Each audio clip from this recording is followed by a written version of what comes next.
तो कल हाइड्रोजन की विशेषताओं के बारे में चर्चा किए थे। आज हाइड्रोजन के प्रमुख यौगिक जैसे जल के बारे में चर्चा करेंगे। तो अभी जल यौगिक की चर्चा कर लेते हैं।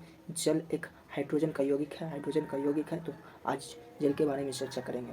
तो जल का सूत्र H2O होता है। जल का सूत्र H2O होता है। जल रंगहीन, गंधहीन और स्वादहीन होते हैं। जल रंगहीन, गंधहीन और स्वादहीन होते हैं। जल रंगहीन, गंधहीन और स्वादहीन होते हैं। जल के अणु की संरचनाओं के बारे में बात करते हैं। तो जल के अणु अंग्रेजी वर्गमाला या लेटर के वी के आकार के समान होते हैं। और जल के अणु ना कि जल के आकार नहीं, जल के अणु का आकार, वही संरचनात्मक आकार अंग्रेजी अक्षर के भी के लगभग समान होते हैं। और जल तीनों अवस्था में पाए जाते हैं। जल ठोस, द्रव और गैस तीनों अवस्था में पाए जाते हैं। जल ठोस के रूप में बर्फ, जैसे बर्फ के रूप में हो गया वो ठोस हो गए, तो जल ठोस के रूप में भी पाए गए। और द्रव के रूप में जो पीने वाले जल है वो द्रव के रूप में होते, तो द्रव के रूप में भी जल हो गए। और गैस के रूप में वाष्पशील, जैसे कि जल वाष्प होते हैं ना, जो नमी ऊपर वायुमंडल के नमी में होते हैं, जल वाष्प वो गैस के रूप में होते हैं, इसलिए जल तीनों अवस्था में होते हैं। ठोस, द्रव, गैस तीनों अवस्था में होते हैं। जल में सभी द्रव से जल सभी द्रवों से, जैसे अल्कोहल, बेंजीन, पेट्रोल, ये सब द्रव हो गए। यानी कि द्रव के तुलना में जल की विशिष्ट ऊष्माधारिता, पृष्ठ तनाव और ऊष्मा चालकता अधिक होती है। विशिष्ट ऊष्माधारिता मतलब कि अधिक ऊष्मा उसमें मतलब लगाया जाता है। जल में अधिक ऊष्मा धारण करने की क्षमता होती है। जल ऊष्मा को अत्यधिक सह सकता है, इसलिए विशिष्ट ऊष्माधारिता होती है। जल की विशिष्ट ऊष्माधारिता होती है अन्य द्रवों की तुलना में। जल का पृष्ठ तनाव अन्य द्रवों की तुलना में अधिक होती है। जल का ऊष्मीय चालकता, द्रव की ऊष्मीय चालकता अन्य द्रवों की तुलना में अधिक होती है। जल हाइड्रोजन बंधन है। जल हाइड्रोजन बंधन है, H2O, यानी कि जल हाइड्रोजन बंधन है। हाइड्रोजन बंधन मुख्यतः 3 बंधन को हाइड्रोजन बंधन कहते हैं, जैसे कि हाइड्रोजन ऑक्सीजन जब साथ में हो तो हाइड्रोजन बंधन होगा। हाइड्रोजन नाइट्रोजन जब साथ में हो तो हाइड्रोजन बंधन बनेगा। हाइड्रोजन और फ्लोरीन साथ में हो तो हाइड्रोजन बंधन बनेगा। यानी कि हाइड्रोजन बंधन क्वेश्चन पूछा जाए तो हाइड्रोजन बंधन में 3 चीज़ देखेंगे। हाइड्रोजन ऑक्सीजन के साथ होना चाहिए, हाइड्रोजन नाइट्रोजन के साथ हो जाना चाहिए, हाइड्रोजन फ्लोरीन के साथ में होना चाहिए। तो जल हाइड्रोजन बंधन है। जल एक प्रकार का हाइड्रोजन बंधन है। जल को सार्वत्रिक विलायक कहते हैं, यानी कि यूनिवर्सल सोलवेंट कहते हैं। यूनिवर्सल सोलवेंट कहते हैं। जल डाई इलेक्ट्रिक कांस्टेंट का मान अति उच्च होते हैं। डाई इलेक्ट्रिक कांस्टेंट का मतलब विद्युत सहन करने की क्षमता। डाई इलेक्ट्रिक कांस्टेंट का मतलब विद्युत सहन करने की क्षमता, यानी कि जल को विद्युत सहन करने की क्षमता अत्यधिक होती है, जो अभी जस्ट बताए थे ऊपर वाले टॉपिक पे। जल अत्यंत ही अस्थायी यौगिक है।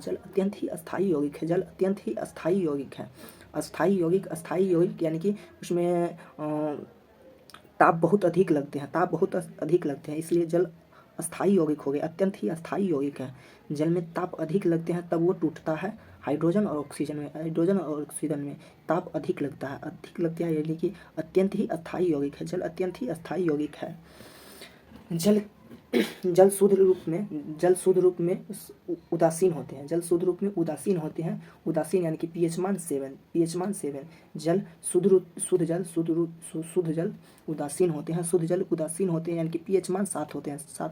फिर भी जल दोनों प्रकृति के होते हैं, अम्लीय और क्षारीय। उदासीन होते हुए भी जल दोनों प्रकृति के होते हैं, अम्लीय और क्षारीय दोनों।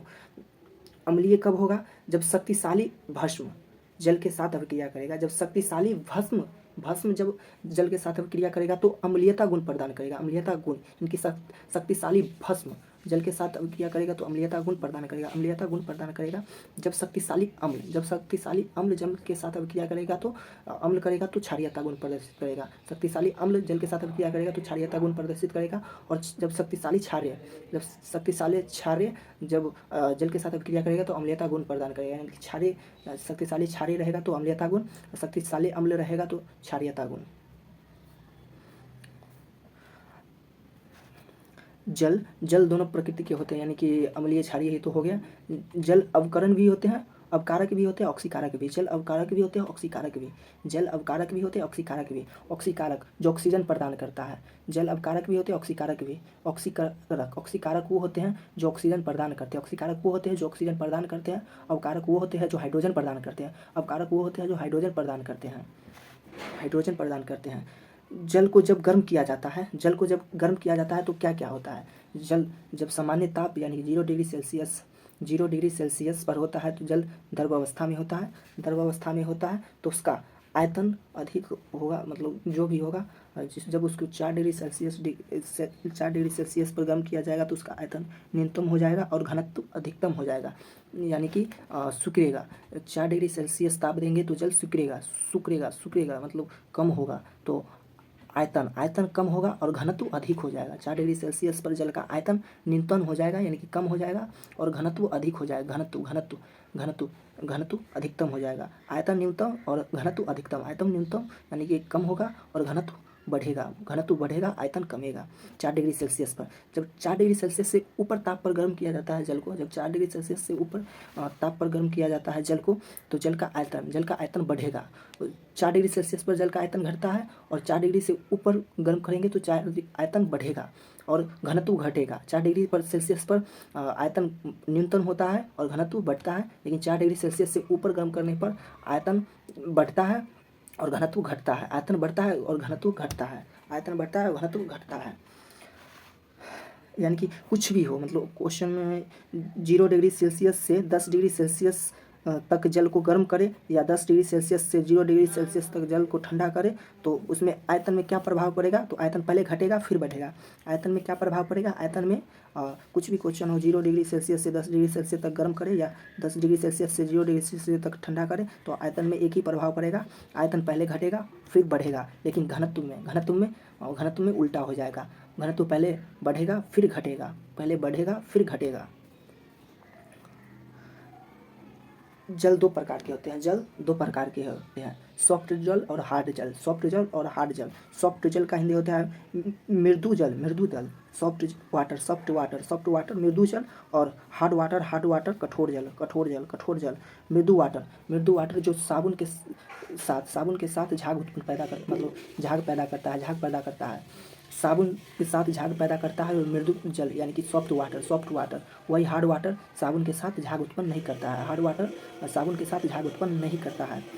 कठोर वाटर दो प्रकार के होते हैं, अस्थायी कठोरता और अस्थायी कठोरता। कठोर जल दो प्रकार के होते हैं, अस्थायी कठोरता और अस्थायी कठोरता जिसे आसानी से उबाल कर पीने योग्य बना दिया जाता है, उसे अस्थायी कठोरता कहते हैं। जिसे उबाल कर ही जिस जल को उबालकर पीने योग्य बना दिया जाता है वो अस्थायी कठोरता हो जाएगा, और जो उबाल कर नहीं उसे एक विशेष विधि द्वारा पीने योग्य बनाएगा वो अस्थायी कठोरता उबाल कर नहीं कि उससे कठोरता दूर किया जा सकता है, लेकिन अस्थायी कठोरता में कठोरता उबाल कर दूर किया जा सकता है। अस्थायी कठोरता में कैल्शियम बाइकार्बोनेट आते हैं, कैल्शियम बाइकार्बोनेट या मैग्नीशियम बाइकार्बोनेट मिले होते हैं। अस्थायी कठोरता जल वाले में कैल्शियम बाइकार्बोनेट और मैग्नीशियम बाइकार्बोनेट मिले होते हैं, यानी कि बाइकार्बोनेट देखना है, बाइकार्बोनेट मिले होते हैं अस्थायी वाले में, वो भी कैल्शियम बाइकार्बोनेट और एक मैग्नीशियम बाइकार्बोनेट या दोनों मिश्रित मिले होते हैं। अस्थायी कठोरता जिसे उबाल कर दूर नहीं किए जा सकते वो अस्थायी कठोरता हो गए, जिसमें मैग्नीशियम क्लोराइड मिले होते हैं और कैल्शियम क्लोराइड मिले होते हैं, यानी कि क्लोराइड लगा हुआ हो वो अस्थायी कठोरता में आते हैं। अस्थाई में बाइकार्बोनेट हो जाएगा। अस्थाई कठोरता में बाइकार्बोनेट लगा हुआ होगा और वही अस्थाई कठोरता में क्लोरीन लगा हुआ होगा लास्ट में, क्लोरीन मैग्नीशियम क्लोराइड लगा हुआ, magnesium chloride, calcium chloride, magnesium chloride, calcium chloride, magnesium chloride, calcium chloride. जल की अस्थाई कठोरता को दूर करने के लिए कुछ विधि होते हैं। अस्थाई में तो पहले उबाल कर दूर किया जाता है, एक है कालर्क विधि उबाल कर किया जाता है, दूसरा है कालर्क विधि। और अस्थाई कठोरता को दूर करने के लिए दो विधि, उबाल कर, सबश्रेष्ठ उबाल के, और दूसरा कालर्क विधि। अस्थाई में उबाल कर हो गया। अस्थाई में चार होते हैं। अस्थाई कठोरता को दूर करने के लिए चार विधि, सोडा विधि, केल्विन विधि, आयन विनिमय विधि, परमुटिट विधि। सोडा विधि, केल्विन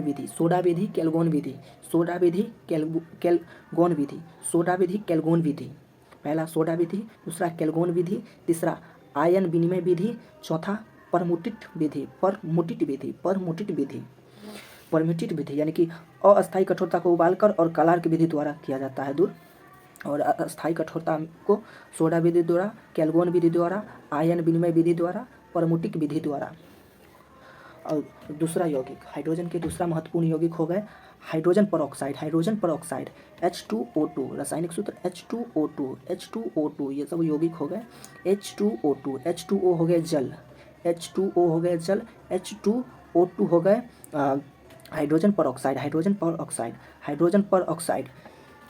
परऑक्साइड का रंग नीला होता है। हाइड्रोजन परऑक्साइड का रंग नीला होता है। वही जल का रंग रंगहीन होता है। जल में कोई रंग नहीं होते हैं, जल रंगहीन होते हैं, लेकिन हाइड्रोजन परऑक्साइड यानी कि H2O2 इसमें रंग युक्त होते हैं, यानी कि रंग इसमें होते हैं वह नीला रंग के होते हैं। ये द्रव नीला रंग के होते हैं। हाइड्रोजन परऑक्साइड एक प्रकार का द्रव है।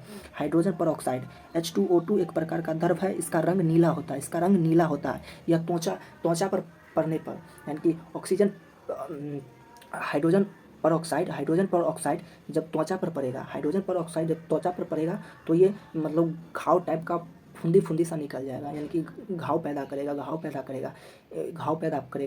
तो हाइड्रोजन परऑक्साइड त्वचा पर पड़ने से घाव पैदा करता है।